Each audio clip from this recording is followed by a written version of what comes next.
Thank you, Mr. Chairman. I really appreciated your words in your opening statement. They were very powerful. Thank you for that and for your commitment to this process. And I want to thank the ranking member as well for his sensitivity to this issue, his commitment to serving those who sacrifice so much for us. And I'd like to thank the witnesses for not only their service to this great nation, but their service to the warriors who serve this great nation. The definition of insanity, though, you guys have all heard it, doing the same thing and expecting a different result. And it was interesting that the spokesman from the Veterans Administration, the witness today, Dr. Stone, said, "We've spent massive amounts of money and seen little change."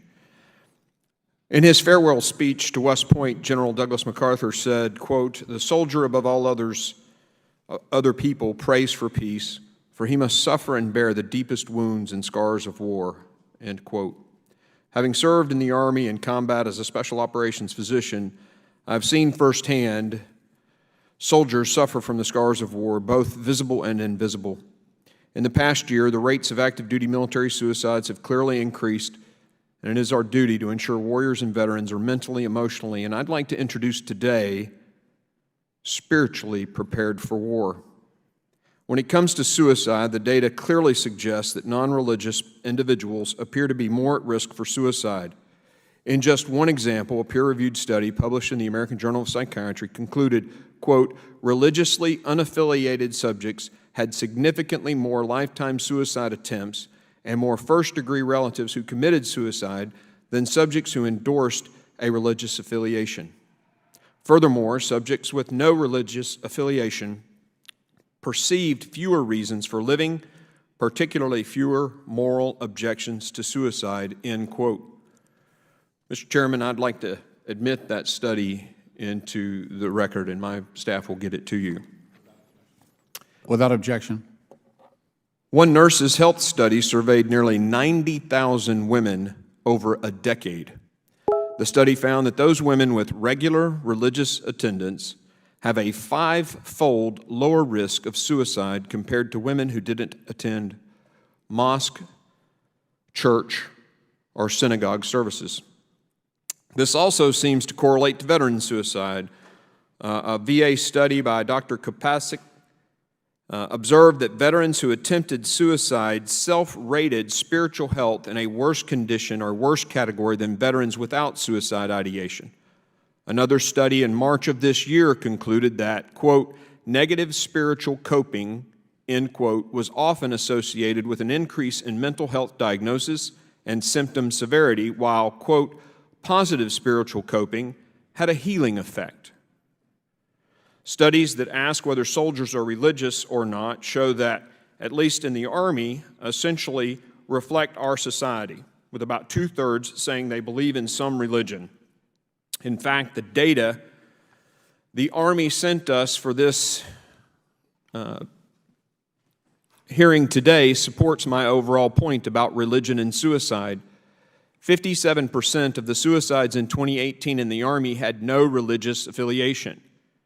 If 2/3 of the Army is religious, meaning only 1/3 is not, yet nearly 2/3 of the suicides are by soldiers who are not religious, the point is clear. Religion helps men and women cope with the pains of war. Mr. Chairman, as an Army physician, I spent 7 years taking care of combat soldiers, and I found those struggling with suicide ideation had guilt from 2 sources. They either had killed someone and were struggling with the guilt of taking a human life, or they had a friend killed, and they were struggling with the guilt of surviving when their friend did not. This is the basis for what many psychiatrists are calling moral injury. Mr. Chairman, all 3 monotheistic religions, the faiths of those 2/3 of our military men and women, teach just how to cope with those 2 guilt situations. Now, not every soldier is religious, but those who are should be able to have access to those resources. Yet there seems to be an assault on religion in the military. Chaplains report that they cannot approach soldiers about the issue Chaplains are being disciplined because they refuse to operate outside their specific beliefs, despite the fact that the NDAA specifically says commanders cannot force chaplains to do something in violation to his or her beliefs. Just this week, the United States Air Force Times had an article relating a lawsuit against a Veterans Administration facility that was displaying a Bible in a POW display. Commanders are not allowed to pray at certain ceremonies, and religion itself is being ridiculed. The associations that represent chaplains have all voiced to us their concerns that their members cannot address the spiritual needs of warriors despite the data which clearly shows it can save lives. Without the proper spiritual counseling, at least to those who consider themselves spiritual, we're sending warriors into battle unprepared for the emotional challenges. Mr. Chairman, I know each of these presenters today could probably tell us how their equipment readiness is. They could talk about marksmanship and weapons training. They could talk about maneuver and how well measured those are. However, I would submit that they probably cannot tell us or measure the spiritual readiness of those soldiers who self-identify as spiritual or religious, because to do so would upset the politically correct anti-religion crowd who would protest at even the thought of it, despite the fact that the data is clear it can save lives. It is time to put the political correctness on this issue aside. We must focus on the spiritual fitness of our force to help them survive the emotional horror of war. I ask each service represented here today to consider, for those soldiers who self-identify as religious, how would you quantify if they're truly ready to kill in combat? Or how ready are they to lose a best friend and survive themselves? How would you measure the spiritual resilience of a soldier or the spiritual readiness of a unit? Until we figure this out, we can continue to have our warriors struggle, and it will be our fault for not addressing this important need. A very effective, faith-based system, advanced under the clinical guidance of the not-for-profit Reboot for Recovery, has achieved amazing results in saving lives among warriors with suicidal ideation. Other programs have attempted to take their methods, minus the mention of God, and failed. How much is one life worth?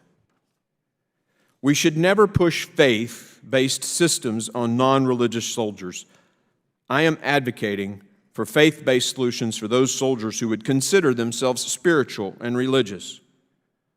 For those who are religious, we need commanders to also understand the spiritual readiness of that warrior.